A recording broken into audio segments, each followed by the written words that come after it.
Hello everyone of class 6. Today we are going to read a new poem that is They Are My World. आज हम एक नई कविता पढ़ने वाले हैं जिस कविता का शीर्षक है They Are My World. बच्चों, संसार में ऐसे बहुत से बच्चे होते हैं जिन्हें शारीरिक कुछ विसंगतियां होती हैं, कुछ चल नहीं पाते, कुछ बोल नहीं पाते, कुछ चीज़ों को समझ नहीं पाते, या यूँ कहें कि ये थोड़े सामान्य बच्चों की तुलना में ये थोड़े अलग होते हैं। यहाँ कवि इन बच्चों की विशेषताओं पर बल दे रहे हैं कि उनकी शारीरिक अपंगता की वजह से हम उन्हें कमतर ना मानें, बल्कि हम यदि उन्हें अवसर दें तो वह भी सामान्य बच्चों की तरह जीवन में आगे बढ़ सकते हैं। इसीलिए कवि ने इसका शीर्षक ही दिया है दे आर माई वर्ल्ड, वे मेरा संसार हैं। वो कहते हैं these kids are my life have been for 6 years। ये बच्चे पिछले 6 सालों से मेरे जीवन का अभिन्न हिस्सा हैं। The fact they are no different falls fast on dead years. ये सच्चाई कि वो बाकी बच्चों से अलग नहीं है, ऐसा लगता है जैसे सामान्य लोगों के लिए ये बात बहरे हो जाने लायक जैसी हो जाती है। यानी सामान्य लोग इन बातों को सुनते ही नहीं, समझते ही नहीं। उन्हें लगता है ये बच्चे तो शायद अलग हैं, इनमें कुछ कमी है। They keep me so Sen in the world of impurity.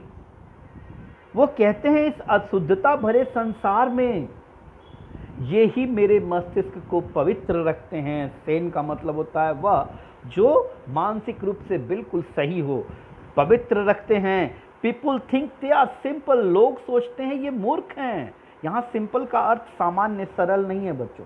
यहाँ सिंपल का अर्थ है कि वो जो मानसिक रूप से कमजोर है, दिमागी रूप से कमजोर है।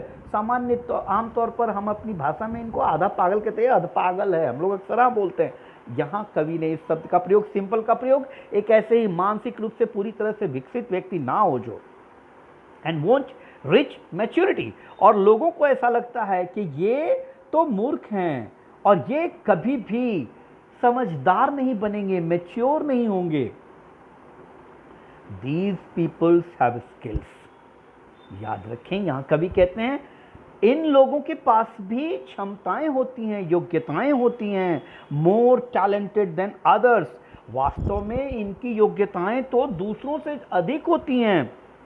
Let them out. इन्हें बाहर निकलने दें। Let them flourish.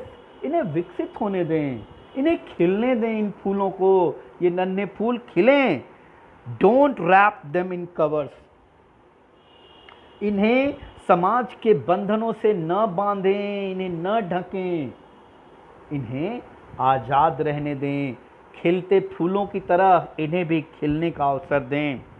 The world's getting more open.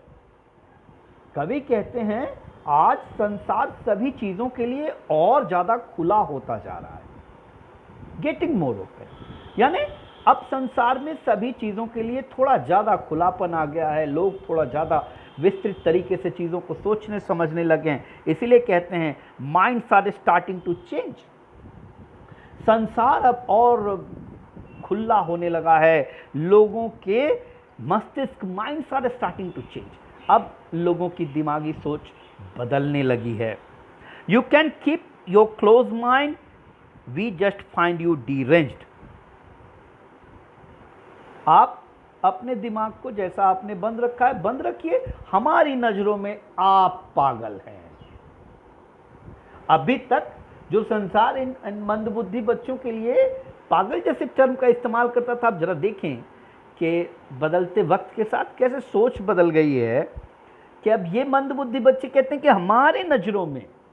आप अपने दिमाग को ऐसे ही बंद रखो भैया।